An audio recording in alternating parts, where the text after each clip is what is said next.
Des milliards, le gouvernement en promet aussi pour la recherche. 25 milliards d'euros exactement investis pour les 10 prochaines années. C'est ce que prévoit le projet de loi présenté hier en Conseil des ministres.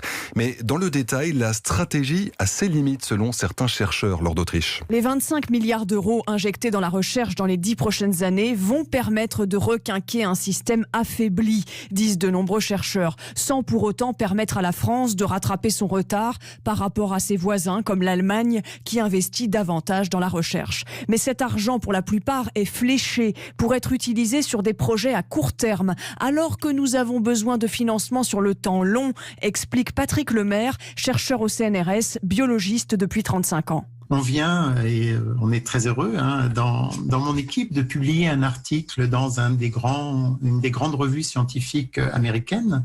Ce travail, c'est plus de 10 ans de travail pour un article. Il faut que l'on puisse être soutenu sur le temps long, notamment si on veut avoir des travaux qui ont un vrai impact. Beaucoup de chercheurs regrettent aussi que seulement 400 millions d'euros soient attribués pour l'année 2021, laissant la responsabilité au gouvernement suivant d'investir dans ce domaine. Plusieurs experts saluent par ailleurs les efforts faits envers les jeunes, car ce projet de loi prévoit l'attribution de davantage de bourses pour les étudiants inscrits en doctorat. Les explications de Laure d'Autriche pour Europe 1.